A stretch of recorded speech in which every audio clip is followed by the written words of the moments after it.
Hello and welcome. Thank you so much for stopping by. I'm really glad you're here. If you're new here, my name is Becca. This channel is all about my love for spinning, knitting, weaving, crocheting, sewing, all the fiber things. I invite you to grab whatever project you have on the go and join me. Let's make some stuff. In this video, I want to take a closer look at some of the similarities and differences between the two major types of spinning wheel, the Castle wheel and the Saxony wheel. But before we get into that, I wanted to share some finished objects and some works in progress with you that I've been working on over the last few months. The first is what I'm wearing. This is the Botanical tee by Chantal Miyagishima of Knitatude. This is available on Woolery, and I first saw this pattern in a video by Gigi of GGmadeit, and I'll link that and all the patterns and all the yarn and other supplies in the description if you're interested in any of this for yourself. So again, this is the Botanical tee, and it is a bottom up, knit in the round for the bottom with a lace panel in the front and some cute holes, lace yarn overs on the bottom of the back panel, so a little bit of a nice feature there. And then I did have to make some adjustments to the pattern because of the yarn, which I'll tell you about in a second. That I'm using is not a solid color as was called for in the pattern. So the pattern calls to knit in a round from the bottom to the armhole opening, and then to divide and knit the front and knit the back separately, and then seam them at the shoulders. Because I'm using this variegated yarn and I was getting this really nice striping color pooling from the yarn that I'm using, I didn't want to all of a sudden then start knitting back and forth and have that be change dramatically the color palette. And so instead of dividing for the front and the back, I just cast on some steek stitches along the armholes, and I did the full thing in the round all the way to the top, and then I steeked the armholes, which meant that I cut them, and I then had to sew them down, pick up the little edging, the ribbing on the edge, to finish that off. So it's a super fast, super simple for a lace pattern, very simple. The pattern itself was really easy to follow, but I often don't get gauge, so I had to do some math and figure out which size I wanted to use. Luckily, in this pattern, Chantal has included a ton of different sizes, which is fantastic. You know, we love size inclusivity here. So this pattern was made for Madeleine Tosh wool and cotton DK, and the gauge for that was 16 stitches by 20 rows equals 4 inches. Well, I was using this lovely yarn, which I got on a trip that I recently took to Montreal, Canada. This yarn is from a tiny, beautiful little yarn shop. I love to get yarn as travel keepsakes. So the shop is called Laines Biscotte, and it is a family-run hand dyeing business. So the sister runs the shop, and the brothers do all the dyeing, the hand dyeing for all of their colors, and it was like being in a candy store. The colors are just beautiful. They do have an online shop, and I'll link to that below, so that you can go and share some love with them. But again, the shop was Laines Biscotte, and this is a DK weight called, the line for them is called DK Pure. It is a wool and silk blend, so I think it's 90% wool, 10% silk. So it has this really gorgeous shine to it, and it took the dye beautifully, and I loved these fall colors. It is fall now, so welcome to fall. Let's do some fall knitting. So I thought that would just be perfect for this pattern, and I think it really turned out quite beautiful. You know, sometimes the colors, they hide the lace a little bit, but I think that's okay. I think I like a little subtlety in my lace, so I don't mind that it hides it a little bit.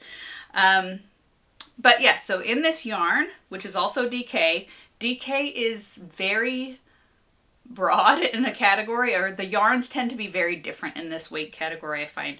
So in addition to looking at the length per weight of the yarn, which the Madeline Tosh wool and cotton, 3 skeins is 500 yards.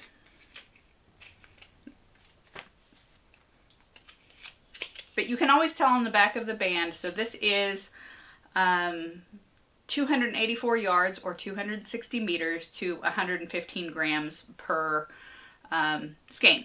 So I got 4 skeins. Didn't have the pattern with me. I wasn't sure if it was going to work, but I thought 4 skeins is going to be enough for a basically sleeveless shell. And so it was perfect. This is the 4th ball, so I did have to start it, but I have plenty left. This is quite hefty still. And for the Madeline Tosh wool and cotton DK, the gauge written in the pattern is 16 stitches by 20 rows equals 4 inches. Well, on this yarn, I was getting 20 stitches and 26 rows to 4 inches. So I figured out the size that I wanted based on the dimensions. She did a great job of putting all of using a diagram, putting all of the actual measurements for the relatively simple pattern. As you see, it's basically a square. So I was able to pick a size very easily that I wanted to match my measurements, and then based on the gauge that I was getting, was able to pick one of these many numbers of sizes that would give me, at that stitch count, the size that I wanted. So that's my first finished object. This is the Botanical tee, again, from Chantal at Knitatude.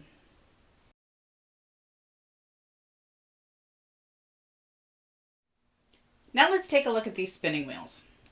I thought I'd bring out a couple of my wheels from my flock so we could compare them side by side. These are 2 of my modern wheels. The Ashford Kiwi, and this is a Kiwi 2, which is a few differences from the Kiwi 3 that you can get now. And on the left is the Kromski Interlude. So if you're looking at spinning wheels and wondering what's meant by Castle wheel or Saxony wheel, I'm hoping that this comparison is going to give you some more information about that. So these are examples of a Castle wheel, the Kiwi on the right, and a Saxony wheel, the Interlude, on the left.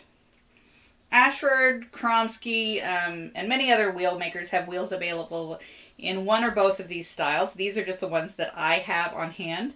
There are some differences between them, but I'm going to focus on these 2 examples because these are the ones that I have to show you.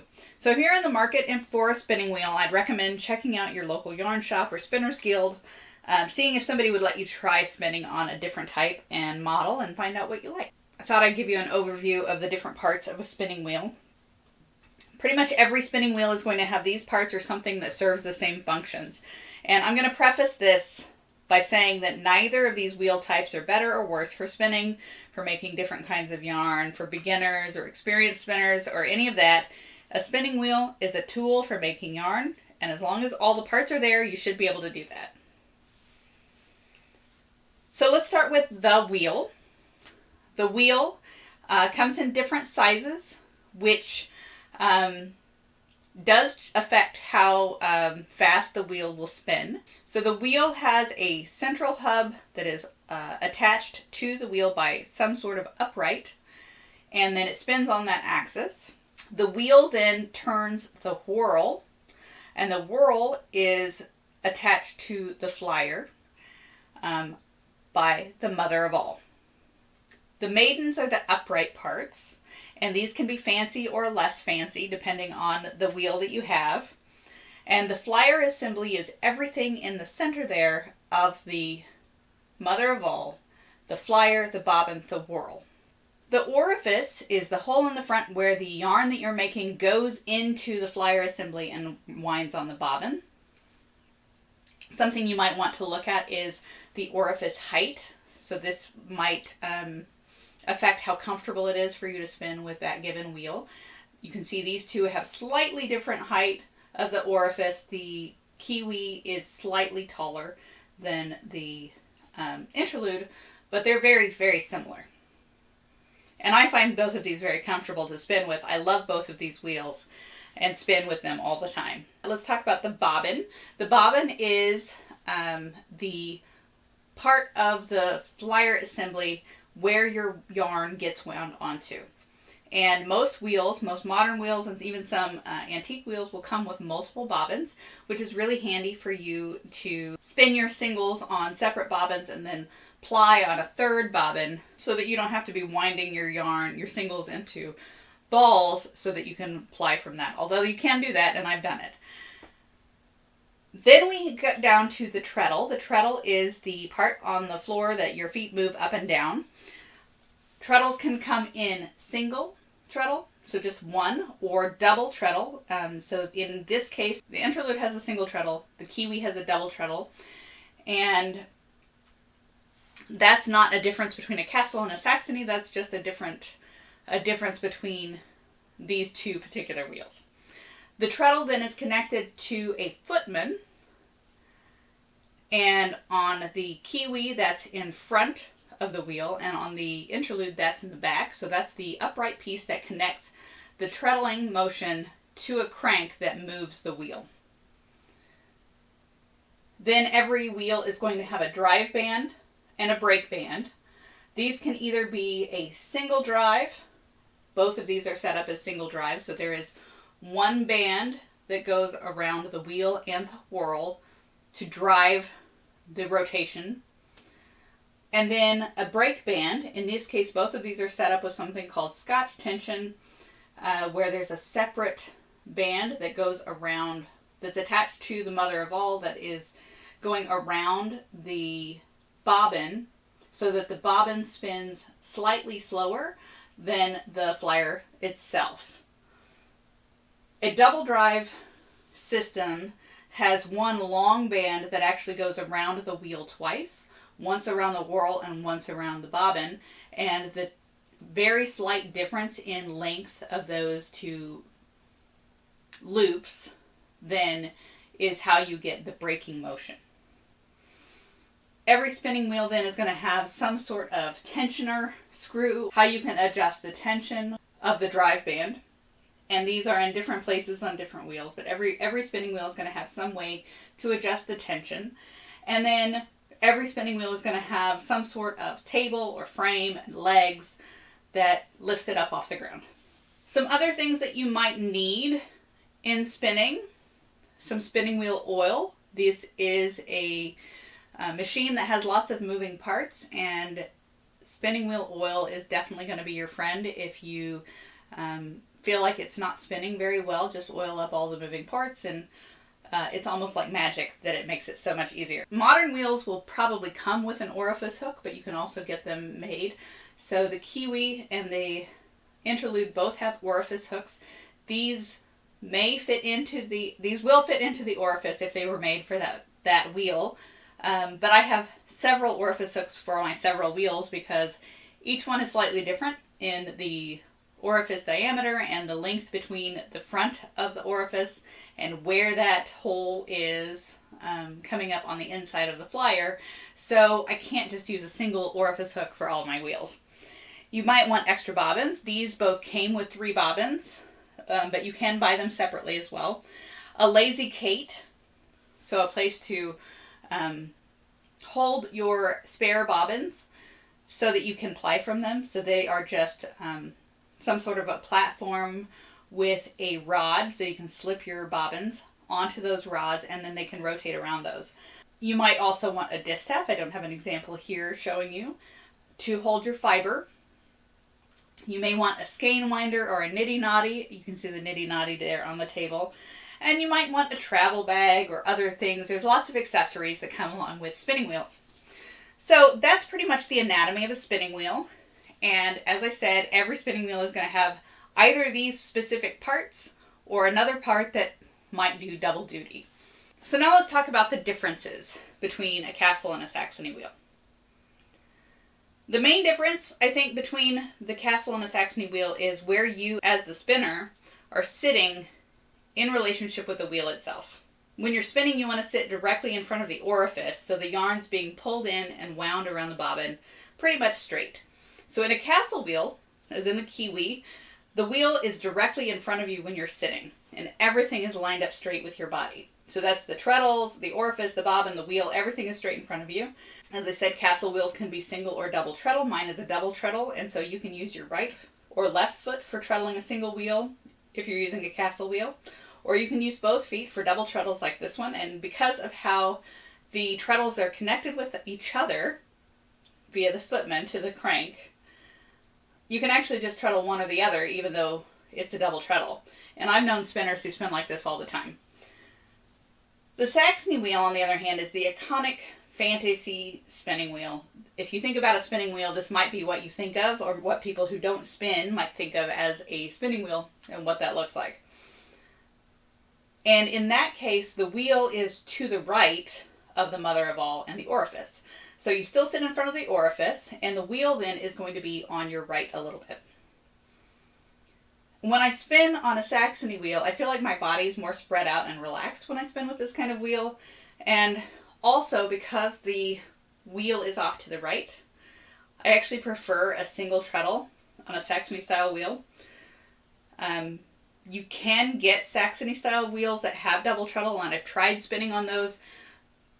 Both of those treadles then are going to be slightly to the right of the orifice, and I find that to be a little bit awkward for how I like to spin. Another difference between the Castle and the Saxony is the amount of space that they take up. So the Castle wheel is more compact, left to right, it's more compact, and so it takes up a little bit less space. You might think, because the iconic Saxony-style spinning wheel has been around for so long, that the Castle wheel is a modern invention, but it's not. It did come along later, was a later invention than the Saxony, but it's not modern by any stretch of the imagination. There are antique wheels all across Europe. Castle wheels were made and used in Ireland and France. I have one from Ukraine. Their compact size really makes them ideal for small houses and for portability. And today I think many people like the Castle wheel for traveling, specifically because they're easy to pack up and move from one place to another. They don't have a lot of pieces sticking out. And actually many of the travel wheels that were designed to be travel wheels are based on this castle shape, even though they might have other features. So you can pack all the pieces in even more tightly. They can fold up, or they're very minimalist in their design. The new version of the Kiwi 3 does have folding treadles, but my Kiwi 2 does not fold. It is always in this configuration, although I do have a travel bag that it fits down into very nicely. Another difference between the Castle and the Saxony wheels is how they are tensioned. As I mentioned, you have to adjust the tension of the drive band between the wheel and the whorl so that the rotation of the wheel will move the flyer. And if the tension's too loose, the drive band is going to slip against the whorl and will not spin the flyer. So in a Saxony wheel, you increase the tension by pulling the mother of all away from the stationary wheel that's attached to the table and the uprights. This is often done with a wooden screw that either goes into the end of the table, or in this case is actually on top of the mother of all there. This is the only wheel that I have that has the tensioner screw on the top. And this one also has a wing nut on the bottom of the table there that you can see that locks everything in place once you've got the tension there. I don't know if other Saxony style wheels, modern wheels, have this or not. As I said, this is the only wheel that I have that has this extra locking wing nut. On the Castle wheel, the mother of all sits above the wheel itself, and so the way that you tension those is usually by pulling the mother of all up away from the wheel. On many wheels, there's a tensioner screw or multiple tensioner screws attached to the mother that then will pull that away. On the Kiwi, it's very simple. The tension is just with the rubber drive band itself. And so there's not really a way to increase the tension on this other than by replacing the band. I have had this wheel for a long time and I've never had any issues with the tension not being high enough on that wheel. So tensioning, there's lots of different ways to solve that problem, and other wheel models are going to have different solutions for how that works. So you'll just have to look at how that works on whatever wheel you're looking at. Both of these wheels are set up for single drive, meaning that there is a single drive band that goes around the wheel and the whirl once, and the brake system is separate. You could also have a double drive system on either a Castle or a Saxony, so this is not related to one or the other, although I do think that people may be more likely to use a double drive system on a Saxony, especially if they're used to antique wheels. Also, both of these flyers have hooks for guiding the yarn onto the bobbin. A lot of modern wheels, including the new version of the Kiwi, have a sliding hook system, so there's not discrete places for you to wind your yarn on. You can usually buy that separately if you want that kind of flyer. I don't really mind the hooks. These two wheels actually have the same size of orifice, but as I said, the orifice hook isn't necessarily going to be usable from one to the next. So these two wheels have other features that make them different from each other, but that I wouldn't really say are necessarily differences between Castle or Saxony wheels. You can find these features on both wheel types. So we already talked about single versus double treadle. Both options can be found on both wheel types. In terms of aesthetics, my Kiwi is much more simple in its design than the Interlude, which has more carving and fancier maidens. And that's really, I think, more of a difference between Ashford and Kromski design than it is between Castle and Saxony wheels. There's really fancy versions or simple versions of both. On the Interlude, there is an attached lazy Kate, so it actually sits with the wheel, doesn't interfere with spinning while you're doing it. The Kiwi 2, which I have, came with a lazy Kate. You can see it there. It's a separate piece. The new version of the Kiwi does have an attached lazy Kate that is always there. So that's nice to have an attached lazy Kate. But when it's separate, you can move it wherever you find it to be comfortable. So there's pros and cons of either. Each of these wheels came with 3 bobbins, and both of them came unassembled, so I had to assemble both of them when I got them new. They do come with instructions, and there are several good videos on YouTube to help you out with assembly if you need that. The orifice hook storage is also different between these two. The Interlude has a hole on the table where you can slip the orifice hook into when you're not using it.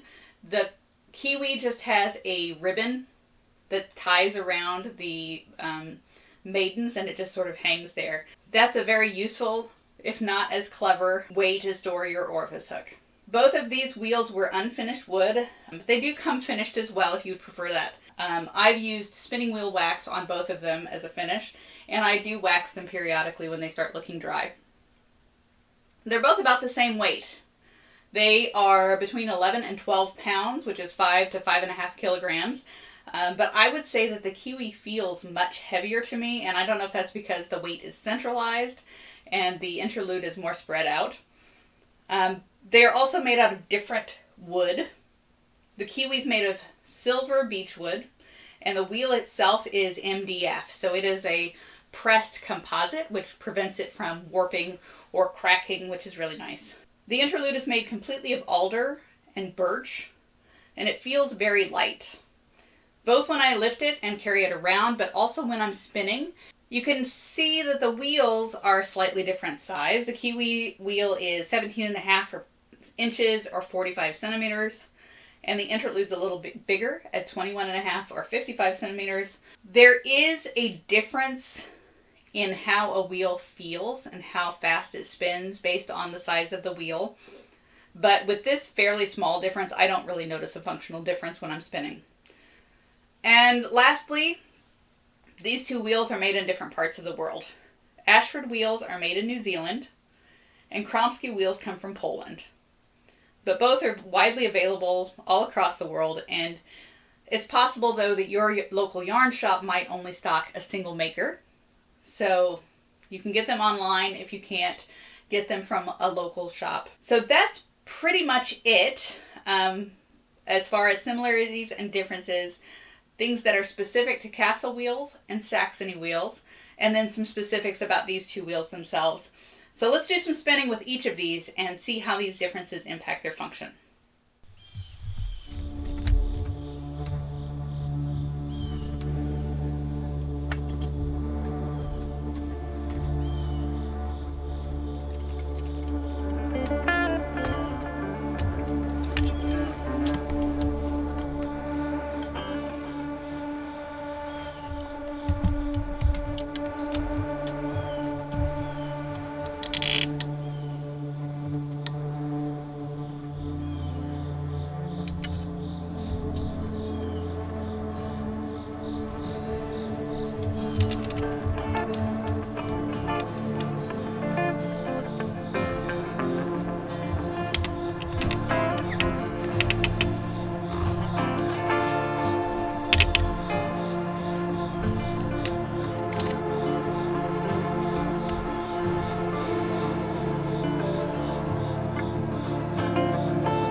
few months, I've been participating in the Attune Shawl Spin and Knit Along with Andrea Mowry for her pattern, the Attune Shawl.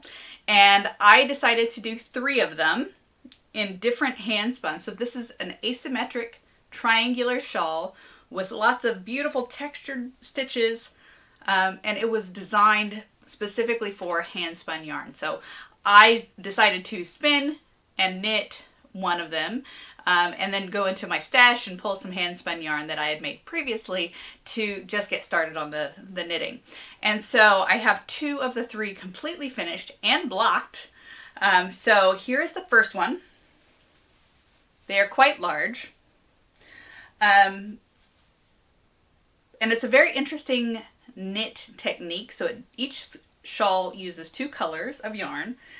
This one is a natural white blue-faced luster paired with this hand-dyed wool from Serenity Dyeworks in these dusky pastel heather colors, which I just think is gorgeous.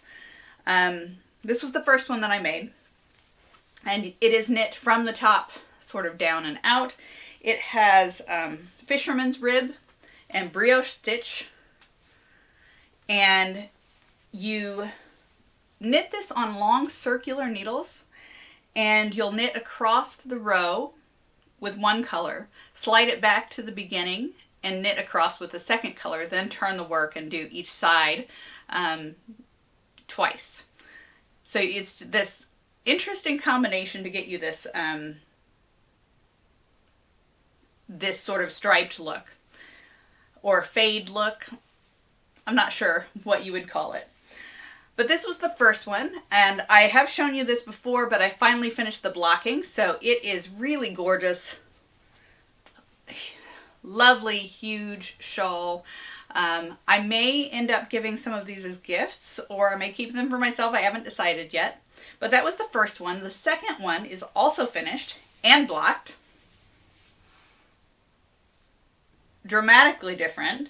This is also using hand spun yarn in a deep turquoise, which is a Merino and Zwartbles blend, and then the light gray silver with sparkle is Merino, and the color is called Old as Time, which is cute, but it has it's Merino and Stellina to give it that sparkle. So I thought this was really dramatic and cute.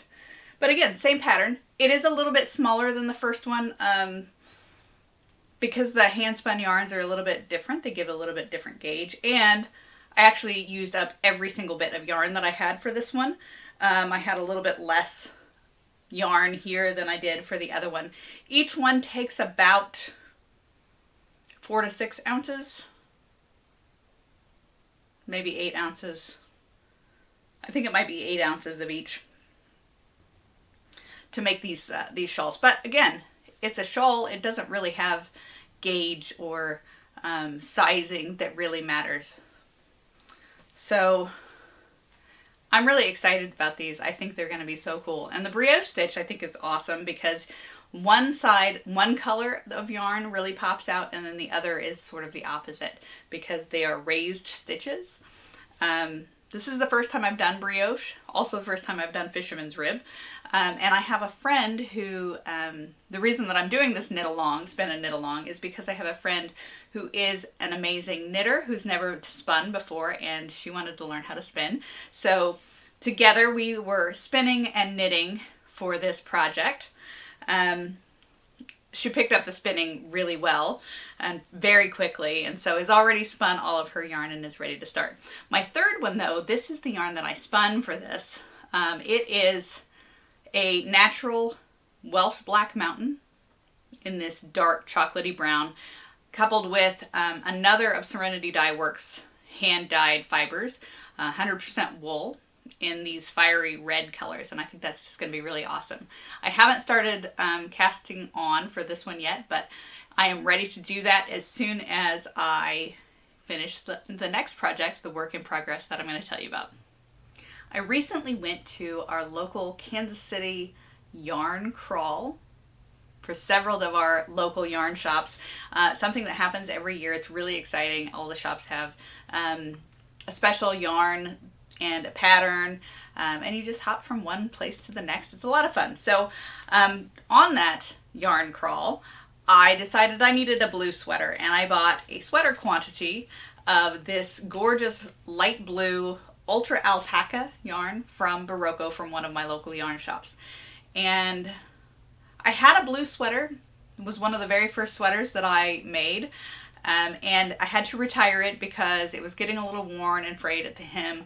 I probably could pull that out and repair it. I do have some yarn left over, but I have sweaters in lots of colors, and I didn't have one in blue, so I decided I wanted a blue sweater. And so I bought this yarn, and I've used this yarn before for a different project, hat and scarf and mitten set, and it's really soft. It is 50% superfine alpaca and 50% Peruvian wool. So it has this slight fuzziness and slipperiness because of the alpaca, super warm, and I just decided to make a simple, fairly plain stockinette pieced sweater with some waist shaping. Just have a very basic sweater in this solid color, and it's knitting up super fast. I already have the front and back finished, and I've pinned them together so I could try it on and see if it was going to fit, and it actually fits great, so that's perfect. But you can see the waist shaping on either side of the front and back. Simple ribbed hemline, and then it's going to have fitted sleeves and a crew neck collar. Very simple sweater, but I think it's going to be super cozy and nice to wear. A very basic staple for my wardrobe. This pattern comes from this really cool book called 1000 Sweaters, and this is by Amanda Griffiths, and it is a flip book with different bodies of various styles, different sleeves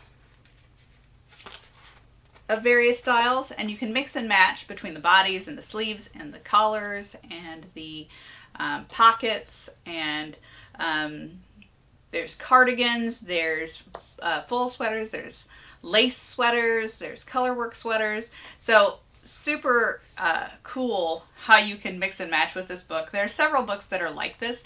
I really like this one. Again, the yarn is the same for all of these. Again, one of the DK weight yarns. And the yarn that I bought is a little bit heavier than that, so I have fewer stitches per inch, so I had to do some math to make everything work out. The diagrams in this book are pretty limited, so figuring out how long, I had to do some math to figure out, well, they call for this many rows and this gauge, and so that means that this part is going to be this length, and then adjust that based on my gauge. But I really like how they work out, and they're very well written and easy to follow. They do have in the back of the book some ideas and combinations that they've made, and some examples for the different kinds of sweaters that you can make. I've made several sweaters using this book, and I really love it. I like the flexibility of being able to choose, oh, I want this kind of collar instead of that kind of collar, and not have to have multiple patterns to do that. So that's my work in progress, my current work in progress in the Ultra Alpaca Blue Sweater. That's it for this video. Thank you so much for spending some of your creative time with me. I hope to see you in the next one. Bye!